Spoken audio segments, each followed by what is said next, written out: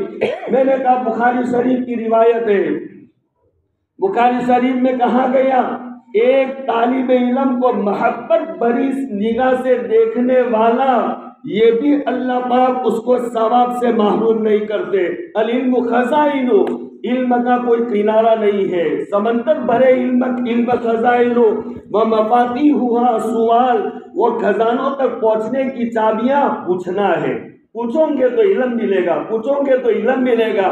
اور وَيُجَرُ فِيهِ أَرْبَعٌ، اور وہ ایک آدمی سوال کرے گا علم کا تو 4 آدمیوں کو اللہ پاک اجر اور ثواب عطا فرمائیں گے۔ العالم، جس کو پوچھا جاتا ہے جواب دینے والا، اللہ اس کو محروم نہیں کریں گے۔ السائل، پوچھنے والے کو۔ والمستمع، جو ان کے سوال جواب کو سنے۔ اور چوتھی بات والمحب لہم، اور جو ان پڑھنے پڑھانے والوں کو خالی محبت کی نگاہ سے دیکھے گا، اللہ ان کو اجر و ثواب سے محروم نہیں کرے گا۔ میں نے وہ جگہ کہا میرے بچے آئیں گے چھاپی سے، پٹن سے، کوئی دوسرے مدرسے سے، آپ کوئی ایسے جملے مت کسنا اور ایسا مت بولنا، کل کو اگر دنیا میں ارتداد پھیلے گا میں اور آپ لحاف اور چادریں اوڑھ کر سو جائیں گے، خدا پاک کی قسم میرے پڑھنے والے بچے میدان میں کودیں گے، اور وہ ارتداد سے امت کو بچانے والے یہی پڑھنے والے ہوں گے، مدرسے والے۔ اور تھوڑے سے اگر تھوڑی بدتمیزی ہو گئی، تھوڑا پانی زیادہ نکال دیا تو 5-6 ان کو ڈانٹنے والے، ارے یہ اپنے دماغ کو فریش کرنے کے لیے آئے۔ جن گھروں میں بچے حفظ کر رہے، اللہ کی نعمتیں، اللہ کی رحمتیں وہ گھر میں بارش کی طرح برس رہی ہے۔ اللہ کے جن گھروں میں بچے پڑھ رہے ہیں وہ گھر آسمان میں ایسے چمکتے ہوں گے، اللہ ہی جانتا ہے ان کا کیا مقام ہوگا۔ اس لیے ان کو میں مبارکبادی دیتا ہوں، ان کے والدین کو، پورے گاؤں کو، حافظ صاحب کو، ان کے پیچھے جنہوں نے قربانیاں دی اور جن بھائیوں نے دوڑ دوڑ کر کے انعام دیے، یہ صرف قرآن کی نسبت پر سے بڑی کوئی نسبت نہیں ہے میرے بھائیوں۔ آپ کے جیب سے 1000 آئے، 2000 آئے، کسی نے مسلح دیا، کسی نے اتنا دیا، یہ ضائع اور بیکار نہیں گیا۔ قرآن کی نسبت پر مقصد یہ تھا، یہ حوصلہ لوگوں کا بلند کرنے کے لیے، یہ دیکھ کر کے کوئی دوسرا اپنے بچے کو حفظ میں بٹھائے، کوئی تیسرا اپنے بچے کو حفظ میں بٹھائے۔ یہ ایک ایسا عمل ہے صدقہ جاریہ، اس نے جنہوں نے جو قربانیاں دی سب قابل مبارکباد ہے۔ اللہ پاک ہماری یہ مجلس کو قبول فرمائے، ان کے حفظ کو قبول فرمائے، ان بچوں کو ان کے والدین کا نور نظر بنائے، ان بچوں کے صدقے میرے نبی علیہ الصلوۃ والسلام کی امت پر سے مظالم کو اللہ دور فرمائے، اور ان کے صدقے آج اللہ کے گھر میں بیٹھ کر اب اللہ کے سامنے التجا کرتے ہیں، اے اللہ تیری آنکھیں نہ سونے والی حی القیوم لا ینام تیری ذات ہے۔ اے اللہ آپ وہی قدرت والے ہو جو آپ کی قدرت جب سے آپ ہو تب سے وہی قدرت والے، آج وہی قدرت آپ کی موجود ہے۔ اے کریم اللہ، میرے نبی کی امت کی لاکھوں کے بچوں کو گھروں سے نکالا جا رہا ہے، چھتوں کو ان سے چھینا جا رہا ہے، ان کے منہ سے لقموں کو لیا جاتا ہے، ان کے گھروں میں دوائیں نہیں جاتی، اور سردیوں میں ان کے پاس اڑنے کے لیے لحاف نہیں ہے۔ اے اللہ، تیرے گھر میں بیٹھ کر کے کہتے آپ کے کلام کو ان بچوں نے اپنے سینوں میں لیا، ان کے صدقے میں میرے نبی کی امت پر سے مظالم کو دور فرما دینا۔ اللہ میرے نبی امت کو چھت دے دینا، ان کی مساجد کو دے دینا، ان کی مساجد کو لوٹ لیا گیا، ان کی چھتوں کو لوٹ لیا گیا، جنگلات میں بسیرا کرنے پر وہ مجبور ہے۔ اللہ ان کو قبول فرمانا، ان کے والدین کو قبول فرمانا، ان کے اساتذہ کو قبول فرمانا، ان کے پیچھے محنت کرنے والوں کو قبول فرمانا، اور جو ان کے پیچھے جو قربانیاں دینے والے، اللہ ان سب کو قبول فرمانا، اور اجر عظیم سے اللہ پاک تو ان کو نوازنا۔ اور ان بچوں سے آخری بات یہ کہتا ہوں، بیٹا قرآن کو خوب پڑھنا اور گھروں میں قرآن پڑھنا۔ میں اپنے شیخ کی بیان سن رہا تھا 2 دن پہلے، انہوں نے ایک اچھی بات بیان فرمائی، قرآن کریم کی تلاوت یہ صرف روحانی ترقی کا ذریعہ نہیں بلکہ جسمانی بیماریوں کا بھی علاج ہے۔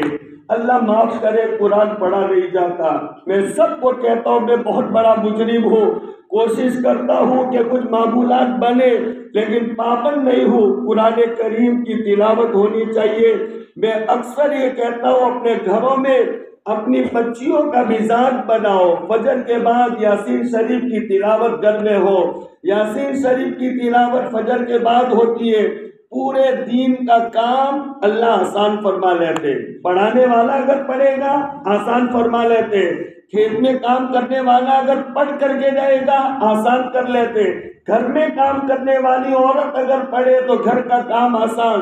اپنے گھر میں قرآن کی تلاوت کا معمول ہر ایک کا معمول ہونا چاہیے۔ رمضان سے رمضان ہم اللہ کے کلام کی تلاوت کرتے، یہ اللہ کا کلام ایسا نہیں ہے۔ روزانہ امام ابو حنیفہ علیہ رحمہ، ان کا مقام کو اگر دیکھا جائے تو ٹوپی نہیں ہمارے سر گر جائے۔ امام ابو حنیفہ علیہ رحمہ اللہ کے کلام کو لیتے اور لینے کے بعد میں پڑھنے سے پہلے خالی یوں کہتے ھذا کلام ربی، ھذا کلام ربی، ھذا کلام ربی۔ یہ کہتے کہتے طبیعت میں ایک ایسی کیفیت پیدا کاری ہو جاتی کہ وہ گر کر کے بے ہوش ہو جاتے۔ یہ حضرت امام ابو حنیفہ علیہ رحمہ، قرآن کے ساتھ میں ہمارا لگاؤ، جب یہ قرآن سے لگاؤ ہمارا ختم ہوا، آج ہم حالات کے شکار بن رہے، اس لیے آج جتنے بھائی بیٹھے ہوئے ہیں سب سے اللہ کے گھر میں ہم وعدہ کرتے ہیں سب مل کر آج سے روزانہ قرآن کریم کی تلاوت کریں گے۔ کہو انشاءاللہ زور سے، فجر کے بعد یاسین شریف کبھی نہیں چھوڑیں گے، کہو انشاءاللہ۔ مغرب کے بعد سورہ واقعہ کبھی نہیں چھوڑیں گے، کہو انشاءاللہ۔ عشاء کے بعد سورہ ملک پڑھنا کبھی نہیں چھوڑیں گے، کہو انشاءاللہ۔ اور ظہر کے بعد میرا معمول ہے پابندی سے پڑھتا ہوں سورہ فتح، انا فتحنا لک فتحا مبینا، اور عصر کے بعد سورہ نبا، عما یتساءلون۔ یہ 5 نمازوں کے بعد 5 سورتیں جو جماعت کے ساتھ میں پڑھے اور یہ 5 سورتوں کی پابندی کرے، دیکھو اس کا کوئی مسئلہ ہی نہیں رہے گا۔ یہ گارنٹی کی بات ہے، کوئی مسئلہ ہی نہیں رہے گا۔ فجر کے بعد آپ سورہ یاسین پڑھو، ظہر کے بعد سورہ فتح پڑھو، عصر کے بعد سورہ نبا پڑھو، مغرب کے بعد سورہ واقعہ پڑھو، اور عشاء کے بعد سورہ ملک پڑھو۔ اور اس پر بس مت کرو میرے بھائیوں، جو ہو سکے اور اپنا معمول بناؤ، پاؤ پارا پڑھو، آدھا پارا پڑھو۔ ارے قرآن کے ساتھ میں ربط، انسیت اور اللہ تعالیٰ سے مانگتے بھی رہو۔ اللہ کیوں اتنا غافل ہو، قرآن میں میرا جی نہیں لگتا، تلاوت کرنے کا شوق نہیں ہوتا، یا اللہ تعالیٰ سے مانگتے رہو۔ اپنی استغفار کی بھی عادت رکھو اور اپنی پچھلی زندگی کو یاد کرو، یاد کر کے پچھلی زندگی سے توبہ کرو۔ بڑے گنہگار ہیں ہم سب، اللہ پاک علیم بذات الصدور ہے۔ میری تنہائیاں، میری محفلیں، میرا گھر میں اکیلا رہنا میں جانتا ہوں، میرا اللہ جانتا ہے میں نے تنہائی میں کیا کیا گناہ کیے۔ اللہ کے سامنے نفع چھپا نہیں ہے، جب رجسٹر سامنے آئے گا یہ زبان بولے گی ما لہذا الکتاب لا یغادر صغیرۃ ولا کبیرۃ الا احصاها۔ اس کو کیا ہو گیا؟ اس نے تو ہر چھوٹی بڑی بات کو لکھ دیا ہے۔ اس نے توبہ کرنے میں میرے بھائیوں دیر مت کرو، جب گناہ ہو جائے فوراً توبہ کرو، اور گناہ کرتے ہوئے بہت ڈرو، بہت ڈرو، بہت ڈرو۔ اپنے آنکھوں کے گناہوں سے خود ڈرا کرو، اور جب بھی گناہ ہو جائے جلدی سے اللہ سے توبہ کرو۔ اور جمعرات کا دن، یہ جمعرات یہ شب برات ہے، وہ شب برات میں اللہ عام مغفرت کا اعلان فرماتے، لیکن دلوں میں دشمنی پالنے والوں کو اللہ پاک معاف نہیں کرتے۔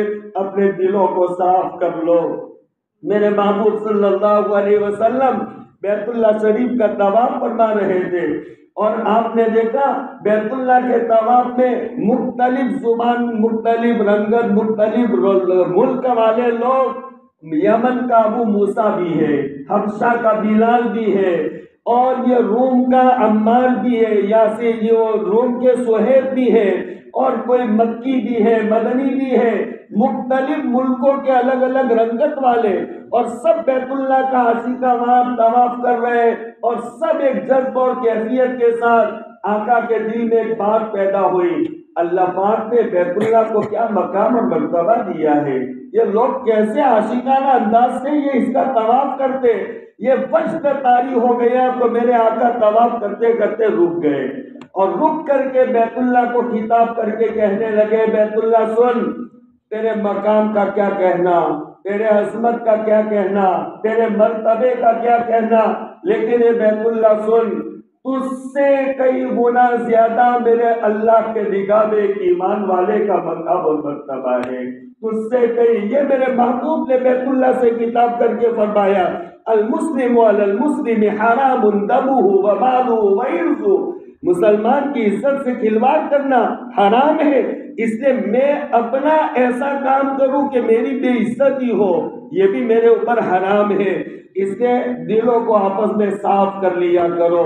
اور آخری بات یہ کہتا ہوں، نمازوں کا خوب اہتمام، جوان میرے بھائیوں سے، میرے بچوں سے میں کہتا ہوں، بچوں جوانی کے نشے میں کوئی غلط کام مت کرو، نمازی اپنے آپ کو بناؤ، اللہ کے گھر کا عادی بناؤ، اور راتوں کو جلدی سو جایا کرو، راتوں کے گناہوں سے اپنے آپ کو بچایا کرو۔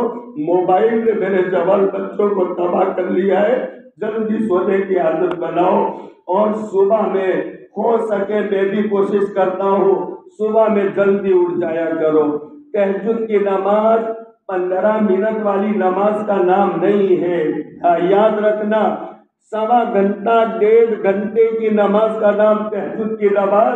آپ ایک مرتبہ پڑھو، مولانا منصور نعمانی علیہ رحمہ بیان فرماتے، آپ پڑھو گے تو جیسے سونے والے کو سونے میں بستر چھوڑتے وقت تکلیف ہوتی ہے، اور بستر نہ چھوڑنے میں جتنی مزہ آتی ہے، مولانا منصور نعمانی فرماتے جس کی عادت پڑ جائے گی تو اس کو بستر چھوڑنے میں نیند توڑ کر کے اتنی مزہ آئے گی۔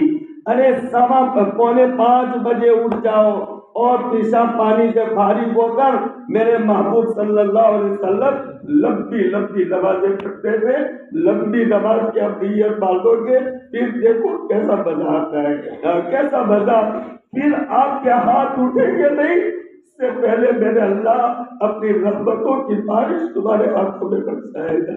تو جلدی سو جانے کی عادت بناؤ، میرے نوجوان بچے بیکار ہوتے جا رہے ہیں، رات دیر رات تک کے وہ جاگنا اور محفلیں لگانا چھوڑ دو۔ تہجد کی نماز میں شفا ہے، اور سے اللہ سے مانگو نماز پڑھ کر کے، اور پوری امت کے لیے مانگو۔ اس سے خطرناک حالات اب کون سے حالات کا ہمیں انتظار ہے، اس سے خطرناک حالات جو خطرے ٹل رہے، جو بتائے جا رہے تھے، اس کے طبلے تمہارے گجرات میں بجنے لگے، اب کل کو اس کا اعلان ہونے کے انتظار میں، یہ میری بات سمجھنے والے اخبار والے وہ سمجھ جائیں گے کہ جس کے خطرات تھے اس کے طبلے دوسرے نمبر پر ابھی گجرات میں بجنے لگے۔ اب کون سے حالات کا انتظار میں ہے، ہم کب راہ راستہ پر بھی آئیں گے؟ اس لیے میرے بھائیوں، اللہ سے رجوع ہونے کا وقت ہے، اور یہ زمانہ بہت آزمائشوں والا زمانہ ہے. یہ آزمائشوں والا بادروا بالاعمال فتانا كقطع الليل المظلم يصبح مؤمنا ويمسي كافرا ويمسي مؤمنا ويصبح كافرا والا ماحول چل رہا ہے. اللہ پاک ہماری یہ مجلس کو بے انتہا قبول فرمائے، ہمارے بیٹھنے کو قبول فرمائے، جمع ہونے کو قبول فرمائے، سب کی قربانیوں کو اللہ پاک قبول فرمائے. میں دعا مانگتا نہیں ہوں، کہتا ہوں، یہ دعا ہی ہے. آپ آمین کہتے رہو، اس کے یہ دعا ہو جائے گی. اللہ پاک ان حافظ ہونے والی بچوں کے برکت سے ہم سب کی اللہ پاک مغفرت فرما دے. کہو آمین. اللہ پاک ان کی برکت سے سب بیماروں کو اللہ شفا عطا فرما دے. کہو آمین. اللہ پاک ان کی برکت سے پوری امت پر سے مظالم کو دور فرما دے. کہو آمین. ان قرآن کی حفظ کرنے والے حافظوں کی برکت سے جو پریشانیوں میں اللہ ان سب کی پریشانیوں کو دور فرما دے، سب کے مسائل کو اللہ حل فرما دے. جن پر قرضے اللہ ان کی ادائیگی کی غیر سے شکلیں اور صورتیں پیدا فرما دے، اور جو جس بیماری میں مبتلا ہے اللہ پاک ان کو شفائے کاملہ عطا فرما دے. مجھے مولانا سے بہت محبت ہو گئی، بہت ادب سے مجھے کہا. میں بڑے یقین سے کہتا ہوں اللہ تیرے کلام کا آج ختم ہوا ہے، اس کی برکت سے حضرت مولانا کو اور جو بھی اس مرض میں مبتلا ہے اللہ سب کو شفائے کاملہ عطا فرما دے. اور جتنے اپنے گھٹنوں کے مریض ہیں اللہ ان کو شفا دے دے، جو گردوں کے مریض ہیں اللہ ان کو شفا دے دے، جو دماغوں کے اور ہاتھوں کے مریض ہیں اللہ ان کو شفا دے دے، جو کانوں کے اور آنکھوں کے مریض ہیں اللہ ان کو شفا دے دے، جو جن مسائل سے پریشان ہے اللہ ان کے پریشانیوں کو دور فرما دے. اے کریم اللہ تیرے خزانے میں کوئی کمی نہیں. بہت سی تیری بندیاں اپنے گود کو ایک بچے سے بھرنے کے انتظار سے، اے میرے اللہ اپنے خزانے سے ان بے اولاد اپنی بندیوں کو صاحب اولاد بنا دینا، ان کو نیک اولاد سے نوازنا. اللہ جن کے دلوں میں جو ارمان، جو جذبات، جو تمنائیں اللہ تو بہتر جاننے والا ہے، اللہ ان کے ارمان، جذبات اور تمناؤں کو پوری فرمانا. اللہ ہمارے کہنے کو، سننے کو، ہمارے اس مانگنے کو اپنے دربار میں قبول فرمانا. محتاج بن کر کے اللہ جینے کی توفیق عطا فرمانا. ہر قسم کے گناہ سے اللہ پاک کو ہماری اور پوری امت کی حفاظت فرمانا. اے اللہ نیکیوں کا شوق پیدا فرمانا، قرآن کی تلاوت کا شوق پیدا فرمانا، کثرت سے تیرے محبوب پر درود پڑھنے کا شوق پیدا فرمانا، کثرت سے استغفار کرنے کی ہمت اور طاقت عطا فرمانا. اے کریم اللہ جو ہماری نمازیں قضا ہو گئی، روزے قضا ہو گئے، اے اللہ تو ہمیں اس کی قضا اور ادا کرنے کی ہمت اور توفیق عطا فرمانا. اللہ پچھلی زندگی کو معاف فرمانا. جو زندگی باقی ہے کریم اللہ تیری رضا والی زندگی گزارنے کی تو ہمیں ہمت اور توفیق عطا فرمانا.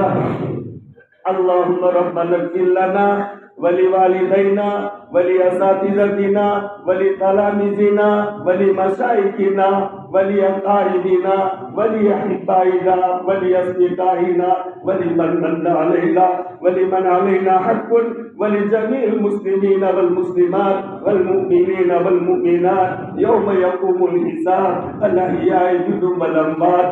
اللهم إنا نسألك من خير ما سألك منه نبيك وحبيبك محمد صلى الله عليه وسلم، ونعوذ بك من شر ما استعاذك منه نبيك وحبيبك محمد صلى الله عليه وسلم.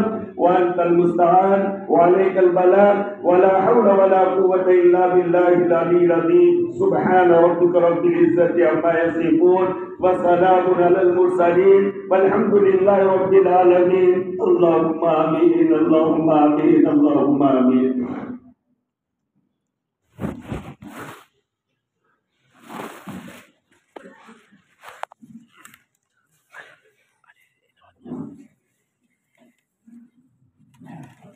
دعا کے لیے